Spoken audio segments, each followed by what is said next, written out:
Olá, terceira série de Miriam Marroquim. Hoje, 23 de julho, vamos dar início à nossa terceira aula de interpretação de texto no módulo 1 de linguagens. Vamos trabalhar as questões 3 e 4, que estão lá na página 4. Passamos na aula passada e hoje é correção. Por quê? Porque a revisão do Enem, né, é importante, tropa. Avante! Bem, a questão 3 do Enem 2019 é aquela notícia, né, da homenagem do Luiz Gonzaga. Vamos dar uma lida? Com o enredo que homenageou o centenário do rei do Baião, Luiz Gonzaga, a Unidos da Tijuca foi coroada no Carnaval 2012. A penúltima escola a entrar na Sapucaí, na segunda noite de desfiles, mergulhou no universo do cantor e compositor brasileiro e trouxe a cultura nordestina com criatividade para a avenida. Com o enredo, o dia em que toda a realeza desembarcou na avenida para coroar o rei Luís do Sertão. Então, o que é que diz o enunciado da questão? A notícia relata um evento cultural que marca a... Gente, eu pedi a vocês na aula anterior que vocês pesquisassem a palavra primazia. O que é primazia? É privilégio, é prioridade, tá? Então, é como se eu estivesse dizendo que o samba tem um privilégio sobre a música nordestina, uma prioridade, uma superioridade. Então, o evento, que é o desfile na Sapucaí, marca essa superioridade, esse privilégio do samba? Não. Essa alternativa aqui é falsa.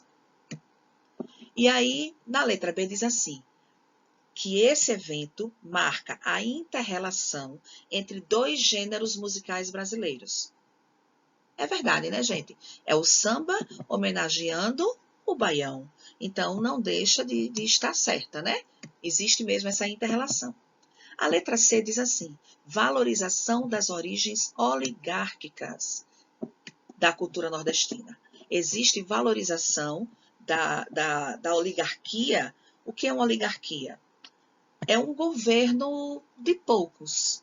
É assim, é uma forma de governo onde o poder político ele está concentrado nas mãos de um pequeno número de pessoas, ou da mesma família, ou do mesmo grupo econômico, ou de um partido político, tá? Então, existe essa valorização da oligarquia da cultura nordestina? Não. Não mesmo, né? Então, na letra D, a gente tem proposta de resgate de antigos gêneros musicais brasileiros. Gente, não se fala nem em outros gêneros no texto, tá? Que dirá esse resgate de antigos gêneros. Não é verdadeira. E a última diz, criatividade em compor um samba-enredo em homenagem a uma pessoa. Gente, o desfile, ele marca a criatividade de compor um samba-enredo? Não, né? O desfile é justamente a culminância. Então, essa também é falsa.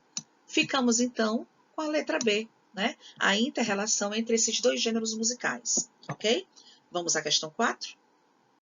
Bem, chegamos na questão 4, que é aquele tipo de questão que trabalha dois textos. Olha, a gente tem texto 1 e texto 2, né? O texto 1, gente, eu vou dar uma ampliada porque eu sou ceguinha e trabalhando à noite é que eu fico mais cega ainda.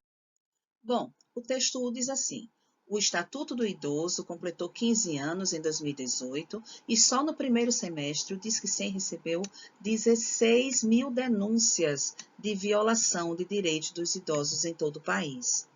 Para especialistas da área, o aumento no número de denúncias pode ser consequência do encorajamento dos mais velhos, né, na busca pelos direitos. Que bom, né?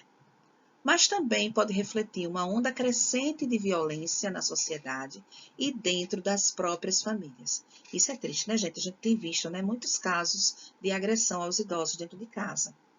Políticas públicas mais eficazes no atendimento ao idoso são o mínimo que um país deve estabelecer. O Brasil está ficando para trás e é preciso levar em consideração que o país envelhece. Gente, é uma tendência mundial, né? As pessoas estão vivendo mais, sem estar preparado para arcar com os desafios, como criar uma rede de proteção, preparar os serviços de saúde pública e dar suporte às famílias que precisam cuidar de seus idosos dependentes. Esse texto, né, gente, ele mostra justamente qual é a solução para um país que está envelhecendo, né, onde as pessoas estão vivendo mais, né? Então, políticas públicas precisam ser mais eficazes. Vamos para o outro? Bom, o texto 1 falava de direitos, né, que os direitos precisavam ser garantidos. Agora, que direitos são esses? É o que traz o texto 2. Ó. Direito dos idosos. O Estatuto do Idoso e a Constituição Federal asseguram atendimento preferencial no SUS, prioridade na tramitação de processos judiciais, vagas preferenciais em estacionamentos, meia entrada em eventos culturais, esportivos e de lazer. E aos idosos de baixa renda, eles têm direito à viagem gratuita em ônibus interestadual, assistência de um salário mínimo e acesso a mais de 20 programas sociais. Que legal, né? Agora, o que é que pede a questão? Na comparação entre os textos, conclui-se que as regras do Estatuto do Idoso, letra A, apresentam vantagens em relação a de outros países. Gente, ele falou assim que o Brasil está ficando para trás. Então é desvantagem, nem vantagem é, né? E ele realmente não apresenta esse tipo de vantagem. Falsa, então.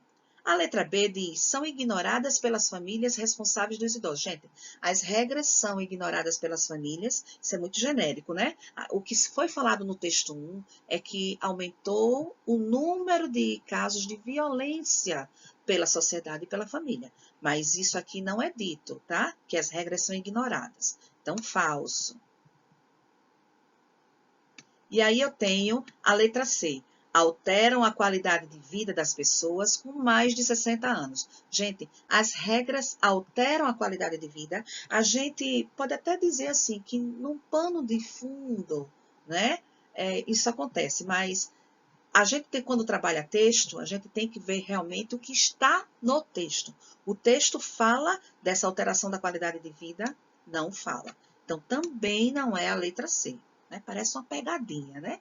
Agora, a letra D diz assim, precisam ser revistas. Gente, as regras precisam ser revistas em razão do envelhecimento da população? Não. Olha, as regras, elas estão aqui e são direitos adquiridos, conquistados, né? Elas não precisam ser revistas, precisam ser cumpridas. Então, a letra D também é falsa. O que é que sobrou aqui? A letra E. Contrastam com as condições de vida proporcionadas pelo país. Amores, você tem aqui, ó, uma assistência de salário mínimo. Todo ele fica na farmácia, né? Então, você não pode dizer que a qualidade, a condição de vida proporcionada pelo país condiz com esses direitos, porque realmente não é. Então, a alternativa correta aqui, ó, é a letra E. As regras do estatuto contrastam com as condições de vida da população, tá? Proporcionada pelo país. Bem, ficamos então com as questões 5 e 6 para casa, para vocês trabalharem para a próxima aula.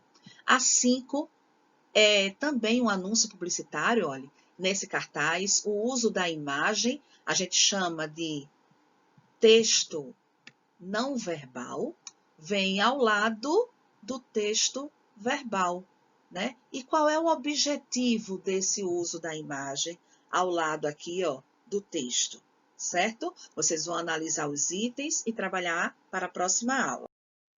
A questão 6 fala de que há tempos que a leitura está em pauta e disse em crise. Então, vai falar sobre a crise, né, na fala, tanto na hora que você vai se expressar, produzir um texto de forma oral ou de forma escrita. Censura moralista é o nome e diz: os falantes nos textos que produzem, sejam orais ou escritos, posicionam-se frente a assuntos que geram consenso, né, quando você concorda, ou despertam polêmica, que é quando você discorda. Então, vocês vão fazer essa análise e a gente comenta as questões na próxima aula. Um beijo, amores.